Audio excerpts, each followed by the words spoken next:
అంటే మీ కమిట్మెంట్ నాకు అర్థమవుతుంది. బట్ నేను జనం వైపు నుంచి ఒక క్వశ్చన్ మిమ్మల్ని అడుగుతున్నా. నేను మీ ప్రోడక్ట్కి అలవాటు పడ్డ తర్వాత మీరు బయట అడల్టరేటెడ్ ఆయిల్ తీసుకొచ్చి దీనిలో మిక్స్ చేసి మాకు అందించాలని చెప్పేసి నమ్మకం ఏంటి?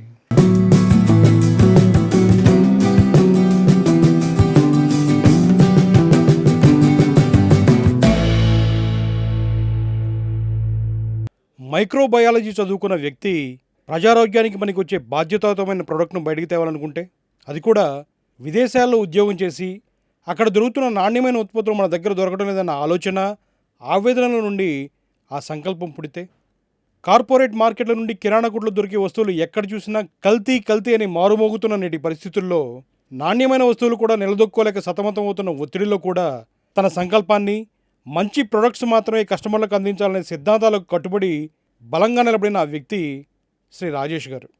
మానవ జీవితంలో నిత్యావసరాల్లో ఒకటైన వంట నూనెను నేటి సమాజానికి ఎటువంటి కల్తీలకు చోటు లేకుండా అందించాలని అనుకున్నారు రాజేష్ గారు. అనంతపురంలో యోగా ఆగ్రో ఫుడ్స్ పేరిట ఒక ఇండస్ట్రీని నెలకొల్పిన ఈయన అందులో సన్ఫ్లవర్ ఆయిల్ను ఉత్పత్తి చేస్తున్నారు. అది కూడా పూర్తి హైజెనిక్ కండిషన్లో. ఎంచుకున్న సన్ఫ్లవర్ విత్తనాల నుండి దాని షెల్స్ వేరు చేసి, అంటే పై పెంకుని తీసేసి అందులో నుండి నూనెను తీసే ప్రక్రియ నుండి ప్యాకింగ్ చేసే వరకు ఎన్నో జాగ్రత్తలు తీసుకుంటున్నారు ఈయన. తన ఇండస్ట్రీలో తయారయ్యే ఉత్పత్తి ఔషధంలా పనిచేసి ఆయా కుటుంబాల్లో ఆరోగ్యాన్ని, ఆనందాన్ని నింపాలన్నదే తన లక్ష్యం అంటున్నారు రాజేష్ గారు. అసలు సన్ఫ్లవర్ విత్తనాలకు షెల్స్ ఎందుకు తీయాలి, తీయకుండా తీసే నూనెతో కలిగే దుష్పరిణామాలేంటి, సన్ఫ్లవర్ ఆయిల్ వాడటం వల్ల కలిగే ప్రయోజనాలేంటి, రిఫైన్డ్ ఆయిల్ పేరిట దొరుకుతున్న ఆయిల్లో జరిగే కల్తీ ఏంటి, అందులో వాడే కెమికల్స్ ఏంటి, వాటి వల్ల ఆరోగ్యానికి వచ్చే ఇబ్బందులు ఏంటన్న విషయాలను ఈ మైక్రోబయాలజిస్ట్ అడిగి తెలుసుకుందాం. ఈ వీడియోతో మీకు వంట నూనెల వాడకంపై ఒక అవగాహన వస్తుంది. అంతకుముందు మన రాజేష్ గారిని బలంగా ఒక మాట అడుగుదాం. తాను కస్టమర్లకు అందించే సన్ఫ్లవర్ ఆయిల్లో ఎటువంటి కల్తీ జరగదని మాట తీసుకుందాం. ఎందుకంటే సస్యశ్యామలం ప్రజారోగ్యానికి ఇబ్బంది కలిగించే ఎటువంటి ఆర్టికల్ని ప్రసారం చేయదు కూడా. సస్యశ్యామలం నినాదమే వ్యవసాయం, ఆహారం, ఆరోగ్యం.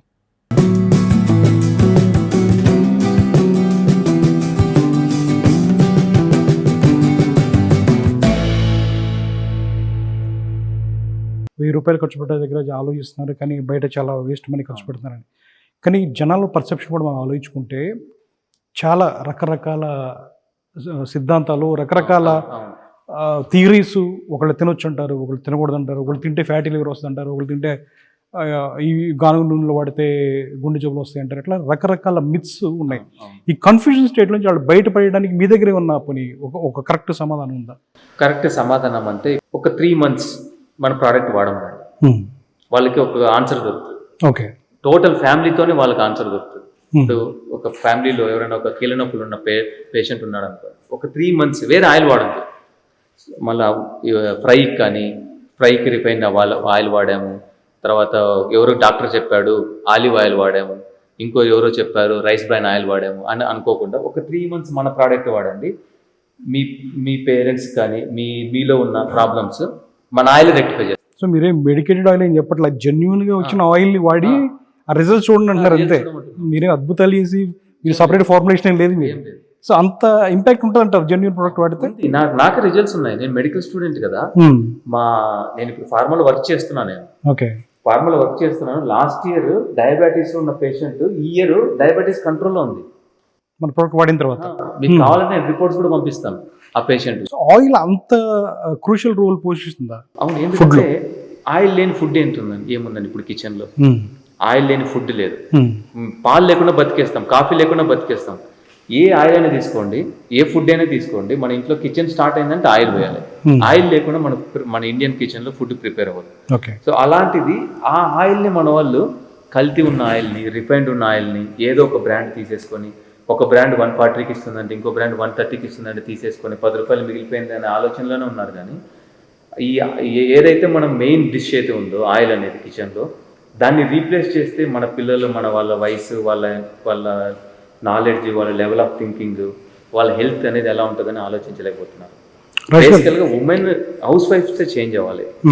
అంటే మీ కమిట్మెంట్ నాకు అర్థమవుతుంది. బట్ నేను జనం వైపు నుంచి ఒక క్వశ్చన్ మిమ్మల్ని అడుగుతున్నా.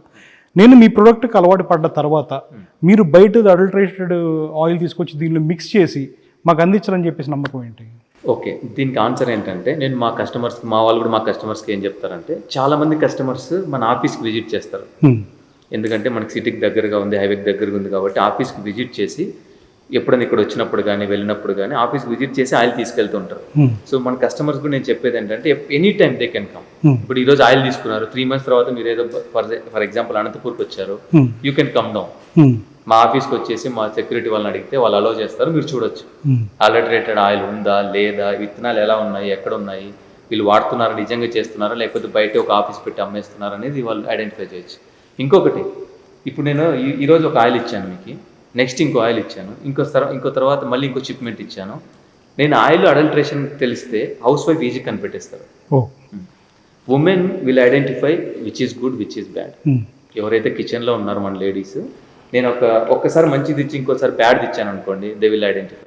సారీ, మీ కమిటెడ్ దీన్ని క్వశ్చన్ చేసినట్టు ఏమనుకోవద్దు, కానీ జనరల్ బయట పర్సెప్షన్ మిమ్మల్ని అడిగాను అసలు ఎలా ఉంటుందని. మీరు మీ దగ్గర కొంటున్నాం, మీ బిజినెస్ బాగా పెరిగింది, 150 రూపాయలు తీసుకొచ్చేసి ఇందులో మిక్స్ చేసి అమ్మరని చెప్పేసి, ఎందుకంటే బయట అలాగే జరుగుతుంది, పాలల్లో అదే జరుగుతుంది, నెయ్యిలో అదే జరుగుతుంది, ఎక్కడైనా అదే జరుగుతుంది.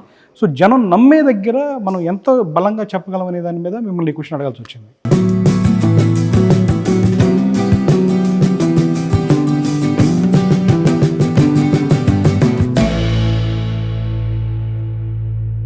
నీరు, నూనె అనేది మనిషి ఆరోగ్యంలో ఇప్పుడున్న పరిస్థితుల్లో ప్రధానంగా మార్చుకోవాల్సిన వంటింటి సామాన్. అందులో మీరు సన్ఫ్లవర్ ఆయిల్, మనకి జనరల్గానే రిఫైన్డ్ సన్ఫ్లవర్ ఆయిల్ మన దగ్గర ఎక్కువగా వాడుతున్నారు. అంటే సగం మంది వేరుశనగ నూనె వాడుతున్నా, ఒక సగం మంది మాత్రం సన్ఫ్లవర్ ఆయిలే హెల్త్కి మంచిదని చెప్పేసి వాడుతున్నారు. సో రిఫైన్డ్ ఆయిల్ వల్ల హెల్త్కి ఇబ్బంది అని చెప్పేసి ఈ మధ్య విపరీతంగా సోషల్ మీడియాలో ప్రచారం జరుగుతుంది. సన్ఫ్లవర్ ఆయిల్ ఆరోగ్యం అంటున్నారు, బట్ బయట దొరికేదేమో మంచిది కాదు అంటున్నారు. సో మీరు ఇక్కడ గానుగు నూనెలు, సన్ఫ్లవర్ ఆయిల్ తీసుకుని వచ్చారు, ఒక మినీ ఇండస్ట్రీనే పెట్టేశారు ఇక్కడ. గానుగ అంటే చిన్న ఎద్దు గానుగు, లేదంటే మెషిన్స్తో పెట్టుకొని చెక్క గానుగులతో రన్ చేస్తున్నారు. ఇక్కడ మీ సెటప్ అంతా చూస్తేనేమో చిన్న మిల్లే తయారు చేస్తారు మీరు.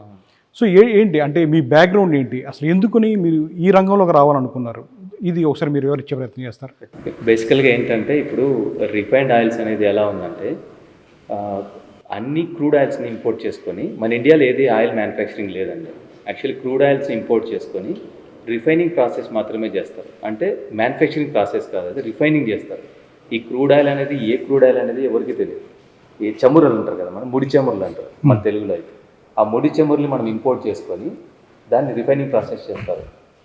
ఈ రిఫైనింగ్ ప్రాసెస్ చేసే దాంట్లో మన ఆయిల్ని, ఈ ముడి చమురుల్ని దగ్గర 290 నుంచి 350 డిగ్రీస్ టెంపరేచర్ వరకు హీట్ చేస్తారు. సో ఆ హీట్ చేయడంలోనే ఈ ముడి చమురులో ఉన్న ఏదైతే మన న్యూట్రియంట్స్ కానీ, ఏవైతే విలువలు ఉన్న మన ఉపయోగకరమైన పదార్థాలు కానీ మొత్తం అన్నీ ఇవైపోతాయి, ఆ స్మోక్కి బర్న్ అయిపోతాయి. దాని వాల్యూస్ ఏం మనకి ఆయిల్లో రావు.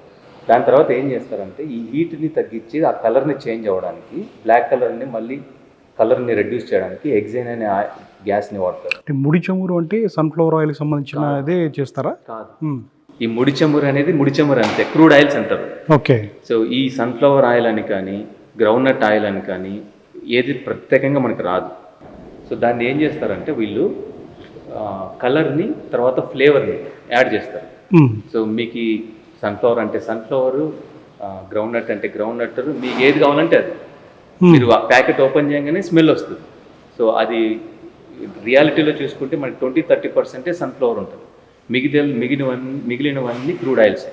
ఇది జనరల్గా ఎక్కువ మనం వింటున్నాం అండి ఈ మధ్య. అది కేవలం మిత్తా, లేకపోతే నిజంగా జరుగుతుందో చెప్తున్నారా? ఇది నిజంగా జరుగుతుంది చెప్తాను. లేకపోతే నేను అది మంచిది అనుకున్నప్పుడు నేను మళ్ళీ ఈ కాన్సెప్ట్ని ఎందుకు తీసుకొస్తాను? నేనే కాదు, మాలాంటి చాలా మంది ఈ కాన్సెప్ట్ని ఎందుకు తీసుకొస్తారు? మన ట్రెడిషనల్ మెథడ్స్ని తీసుకొచ్చి ఇండియాలో మళ్ళీ మన ఆరోగ్యాన్ని కాపాడు కోసం ఇలాంటి నూనెలు వాడాలనే కాన్సెప్ట్ మన వాళ్ళు తీసుకురారు కదా. సో ఇది రియల్. మన ఇండియాలో కార్పొరేట్ సంస్థలు వాళ్ళందరూ చేసేది ఏంటంటే, మనము క్రూడ్ ఆయిల్స్ని ఇంపోర్ట్ చేసుకొని తక్కువ ధరలకు ఇంపోర్ట్ చేసుకొని వాటిని రిఫైనింగ్ ప్రాసెస్ చేయడం వల్ల దాన్ని ఎక్కువ టెంపరేచర్కి తీసుకెళ్ళి, దాని తర్వాత దాన్ని కూల్ చేసిన తర్వాత దాంట్లో ఉన్న కెమికల్స్ని కానీ వేరే వ్యర్థ పదార్థాలను తీసేయడానికి హెక్సేన్తో ప్యూరిఫై చేసిన తర్వాత దాన్ని మళ్ళీ మనకు ఫ్లేవర్స్, తర్వాత అడల్టరేటివ్ అంటారు. మీరు ప్యాకెట్ తీసుకుంటే A+ అని వేసింటారు. A+ meaning nothing but adulterative. అంటే వాళ్ళు బై డిఫాల్ట్ ఆయిల్ని అడల్టరేట్ చేస్తున్నారు. అడల్టరేషన్ అంటే కల్తీ. ఓకే. కల్తీ ఏమిటి కల్తీ చేస్తున్నారు? ఫ్లేవర్స్ యాడ్ చేస్తారు, తర్వాత దానికి కావాల్సిన కలర్ యాడ్ చేస్తారు. తర్వాత దానికి కావాల్సిన ఏమంటారు విటమిన్స్ కానీ ఏమైనా వాళ్ళు ఆర్టిఫిషియల్ విటమిన్స్, న్యాచురల్ విటమిన్స్ కాదు, విటమిన్ ఏ కానీ డి కానీ ఈ కానీ యాడెడ్ విటమిన్స్ అంటారు. ఈ విటమిన్స్ అన్ని ఆర్టిఫిషియల్ విటమిన్స్, బయట మ్యానుఫ్యాక్చరింగ్ కెమికల్గా మ్యానుఫ్యాక్చర్ చేసి విటమిన్స్ యాడ్ చేసి దాని ఒక పౌచ్ రూపంలో ప్లాస్టిక్ పౌచ్లో నింపేసి పెద్ద పెద్ద యాడ్స్ ఇచ్చేస్తారు. ఆ యాడ్స్ ఇవ్వడంలో ఏం జరుగుతుందంటే ఆయిల్ చాలా పలుచగా ఉంటుంది. ఎక్కడైనా ఆయిల్ నీళ్ళు వాటర్ లాగా ఉన్న ఆయిల్ ఎక్కడైనా చూసారా? ఇంతకుముందు మనం ఎక్కడైనా చూసామో లేదు. బట్ మన వాళ్ళు ఏంటంటే ఆయిల్ పలుచగా ఉంటే మంచిదని, కలర్ లేకుండా ఉంటే మంచిదని, మంచిగా పూరీలు వడలు ఇవన్నీ బాగా వస్తే మంచిదని తినేస్తారు అన్నమాట.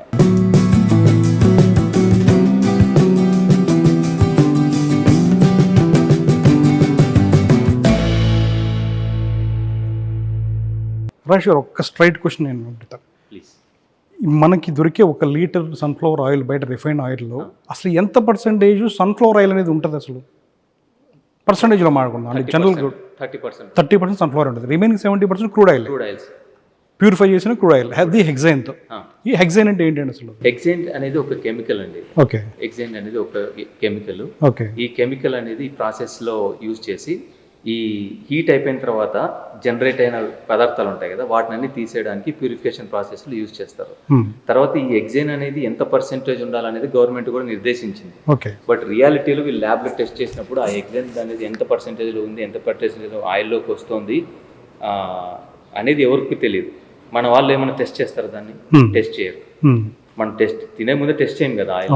వాళ్ళు ఇచ్చిన సర్టిఫికేట్ని, వాళ్ళు ఇచ్చే యాడ్ని బట్టి మనం కొనేస్తాం. సో రియాలిటీలో హెక్సైన్ అనేది దాని మళ్ళీ మన ఆయిల్లోకి ఎంతవరకు వచ్చిందనేది కూడా ఎవరికి తెలియదు అన్నమాట. సో కాబట్టి ఈ ఎంతవరకు మనం రిఫైన్డ్ ఆయిల్స్ని కంట్రోల్ చేసి వాడకం తగ్గిస్తామో అంత మన జనరేషన్ కాకుండా మన నెక్స్ట్ జనరేషన్ వాళ్ళకి లైఫ్ స్పాన్ ఇంక్రీజ్ అవుతుంది. ఆయిల్లోకి హెక్సైన్ రావటం వల్ల ఎటువంటి దుష్పరిణామాలు ఉంటాయండి? ఇప్పుడు ఫర్ ఎగ్జాంపుల్ మీరు మనం ఇంతకుముందు ట్రెడిషనల్ డిసీజెస్ తీసుకుందాం. మనకి ఏమొచ్చేది? హెడ్ఏక్ కానీ, జలుబు కానీ, లేదంటే జ్వరం కానీ ఇలాంటివి వచ్చేటివి. ఓకేనా? మ్యాక్సిమం మనము ఎక్కువ శాతం గవర్నమెంట్ హాస్పిటల్కి వెళ్ళి ఏదో ఒక ట్యాబ్లెట్ తీసుకొని మనము డిసీజెస్ నుంచి బయటపడిపోవాలి.